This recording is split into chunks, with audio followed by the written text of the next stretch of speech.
Here's a fun fact before I review The Last Supper.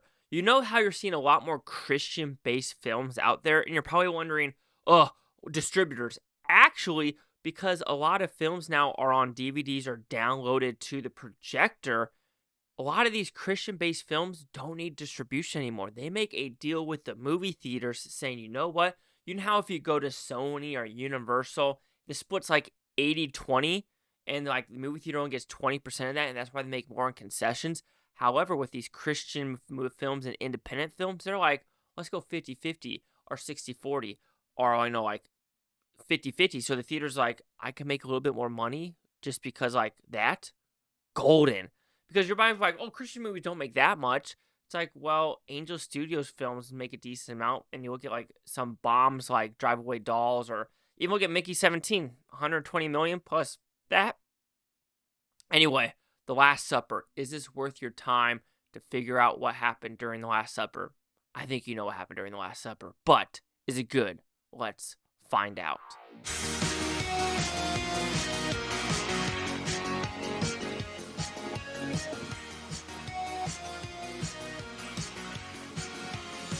Chase Lee Hockey here with the Blue Futon reviewing The Last Supper. So what is it about? Pretty simple premise. The Last Supper. So while you might be wondering, what does this focus on? The Last Supper. Are you going to get stuff about the resurrection and the cross? Yes, but this is mostly focusing on the Last Supper and who is going to be a traitor to Jesus. So did I like this indie Christian film? I didn't think it was bad. I felt like it knew its budget. I felt like what it knew it wanted to tell. And I didn't find the acting bad. I didn't find the look of the movie bad. Yes, did it feel a little long? Yes, did it feel a little long in some scenes? Absolutely, before we get to the actual Last Supper and, I don't hate to say the crucifixion, but who the traitors are. That was fine. But getting there did feel like it was a little bit of a slog. So positive movie, like I kind of told you, I think it's directed pretty well, even though it's a lot of stationary cameras and actors talking into the camera. Sure, so it's not like, oh my god, this is like, kind of directing.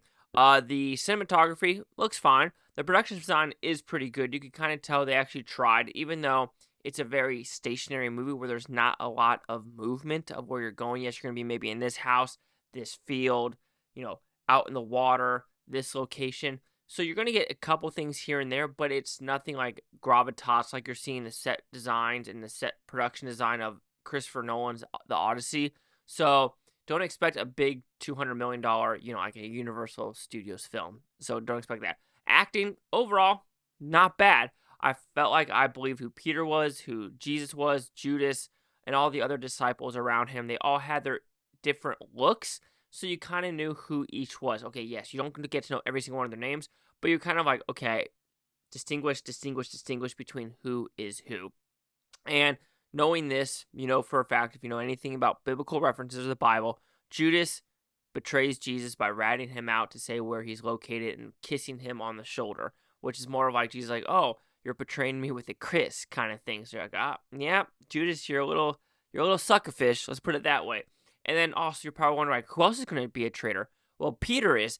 Not as much as you think, but it's still where when Jesus is getting whipped multiple times, or when the town folk is like, I know him. He's been hanging around with Jesus. He goes, no, I don't know Jesus. And then after that, he kind of repents and be like, why would I do that? Why would I do that? Which at the same time, you might look at like, if he didn't do that, maybe he would have been on the cross next to Jesus, and he couldn't have been the one to like share the word of God and Jesus as well.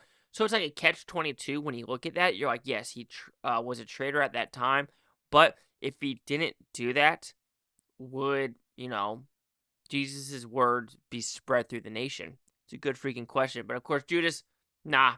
He literally did it for like 30 silver pieces or something like that. Basically, peoned. Well, I bet you during the day that's probably like a butt ton of money. But now it's like, it's probably not that much. So like I said, I would say, but this is about an hour and 50-esque minute movie. I wasn't really watching the phone or on my watch, but I would say the first hour, 15 an hour, 20 minutes was probably, getting to know some of these characters, the Last Supper, and things like that. The last 20 minutes was probably, Jesus getting caught, being whipped, crucifixion, resurrection. And it kind of ends with Peter, saying the word of God to everyone around that.